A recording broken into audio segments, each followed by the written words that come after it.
Dans la centaine de vidéos que j'ai vues avec le titre accrocheur, si je commençais mon business d'audiovisuel en 2026, voici ce que je choisirais. Il y a plein de recommandations et j'en ai suivi aucune.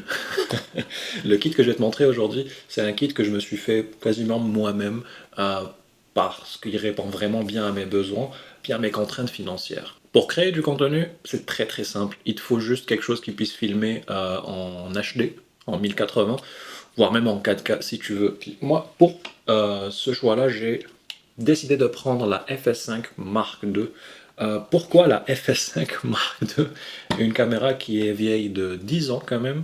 Tout simplement parce que c'est une caméra professionnelle. Ça veut dire que tu n'as pas à aller chercher dans des menus pour changer tes ISO, changer ta white balance. Tu as plein de boutons du côté gauche pour justement changer tes paramètres. Il y a plein de boutons qui sont programmables. Tu as un top handle qui est inclus avec la caméra, tu n'as pas à aller l'acheter.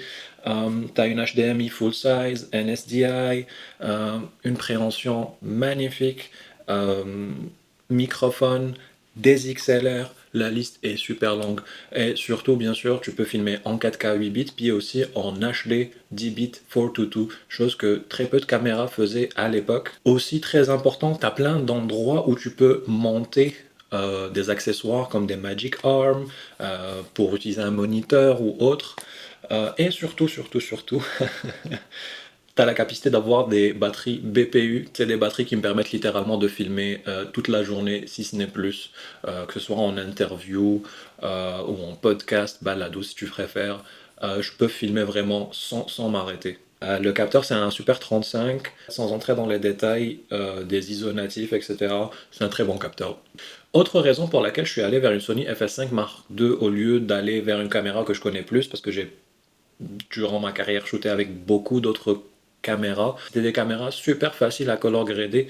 Les Sony sont un petit peu plus capricieuses et puis moi ce que je voulais c'est aller vers le système Sony, aller vers une FX3, une FX6 ou une FX9 plus tard. Et la FS5, ce qu'elle fait, c'est qu'elle me donne accès au S-Log et elle me permet aussi de me familiariser avec le body de la FX6. Deuxième chose à considérer après avoir acheté ton boîtier, c'est les objectifs. Et là, j'avais plus de budget. Voici tout mon parc d'objectifs ou mon kit d'optique, si tu veux. Mis à part celui que je suis en train de filmer avec, qui est quand même assez important, c'est un Sigma 35 mm de série C. Si je veux une qualité d'image super propre, je vais avec lui. Bref, je vous présente mon lens kit, entre deux gros guillemets, parce que ça a plus l'air d'une collection d'amateurs d'antiquité qu'autre chose. Je vais commencer par les trucs les plus chers, c'est-à-dire les adapteurs, ou les adaptateurs, ou les adaptateurs. Chacun son truc. Le plus cher du lot, c'est le Metabone EF vers E. Je l'ai acheté dans l'optique, pun intended, d'acheter peut-être un 24-105 Canon EF. Merveilleux objectif. Les optiques Canon sont de très bonne qualité et sont pas chères parce qu'elles ont été produites en masse par rapport à celles de Sony. Donc lui, il est là pour cette raison-là et je l'utilise pas encore parce que j'ai pas d'optique Canon. Alors les deux prochains adaptateurs que j'ai dans mon kit, c'est des adaptateurs URT. C'est des adaptateurs. C'est des adaptateurs URT, M42AE et FDAE. J'en ai plein de ces objectifs-là parce que je shootais extensivement de la pellicule et j'avais beaucoup de boîtiers argentiques que maintenant je peux recycler, upcycler avec mon nouveau boîtier, avec mes nouveaux boîtiers. J'ai toujours shooté beaucoup de lentilles vintage. Je vous en parlerai un jour, peut-être, si ça vous intéresse. Ici, j'ai deux Zenith 58 mm, le 44M4 et le 44-4 ou le 44-2. J'ai choisi ces deux-là parce qu'ils ont une très bonne qualité et truc qu'il faut savoir dans les optiques vintage, c'est que chaque optique est unique quasiment. Ça a un flou spécial, un bokeh spécial, un caractère spécial, bref. L'autre optique M42 que j'ai, c'est le Super Takumar 55 mm 1.8. J'ai pas besoin de le présenter, les gens qui le connaissent savent.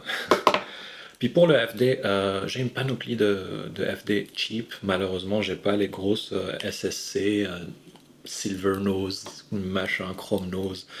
J'ai juste des FD standards, puis ça me va pour l'instant. La dernière optique, c'est un 20 mm de chez Sony. C'est lui qui est venu avec la caméra avec laquelle je shoot. Rien de particulier. Je l'ai dans mon kit 20 mm, c'est quasi ultra grand angle. Je l'utilise pas du tout, puis je compte pas l'utiliser. Donc en résumé, j'ai un 20 mm, 24, 35, 50, 55 et 58 mm. Il me manquerait quand même une téléphoto, un 85 ou un 105, on en parlera tout à l'heure. Maintenant qu'on a parlé d'image, on va parler de son. Et le son, c'est extrêmement important. C'est même bien plus important que l'image très souvent. Et pour ça, j'utilise justement des micros DJI. J'en ai parlé, je pense, dans la dernière vidéo. J'utilise le kit de DJI Mic 2, la grosse valise que je vais vous montrer en b-roll. Le transmetteur est sur la caméra, puis l'émetteur est ici. Je le cache derrière le petit mug là, pour ne pas avoir le trimballer sur mon t-shirt. Good, maintenant on va parler des accessoires. Puis en parlant d'accessoires, les accessoires les plus importants, c'est les batteries qui vont nourrir notre caméra. J'ai deux grandes batteries BPU 100 de chez Shape et deux petites batteries BPU 30 de chez Sony. Super cool dans ces batteries-là, c'est que tu as un indicateur qui te dit combien il reste dans la batterie. Super nice. Et les grosses batteries U100 qui tiennent vraiment beaucoup ont des 10 tapes et un USB à l'arrière pour pouvoir alimenter des accessoires. Ça c'est super important pour alimenter mettons un moniteur. Et sans transition, je vais vous présenter le moniteur que j'ai. Et le moniteur que j'ai, c'est le Portkeys LH5H. Je l'ai depuis, je pense, 3 ou 4 ans. Excellent moniteur, super lumineux à 1700 nits. Bon, à l'époque, il était super lumineux. Maintenant, il y en a qui sont bien plus lumineux. Tu peux télécharger tes LUT dessus. Il y a un petit ventilateur pour pas qu'il chauffe. Il y a un HDMI in et out si on veut le sortir vers un transmetteur. Voilà, un transmetteur. On peut alimenter un transmetteur HDMI avec l'autre DTAP. Je l'utilise. Super important. L'écran de la FS5 est nul, de la FX6 j'entends qu'il est nul aussi, donc on l'utilise juste pour avoir des informations sur comment on est en train de filmer, à quel FPS, nanana. Ça c'est pour monitorer ton image. Et quand tu shootes en S-Log ou n'importe quel autre picture profile qui est flat, je peux visionner ton LUT directement sur ton moniteur. Super cool. Bon, je sens la caverne d'Alibaba des accessoires. J'en ai pas tant que ça. D'ailleurs, j'ai acheté une valise qui est hors champ, mais je vais vous montrer, pour stocker tout ce qui est accessoires grip.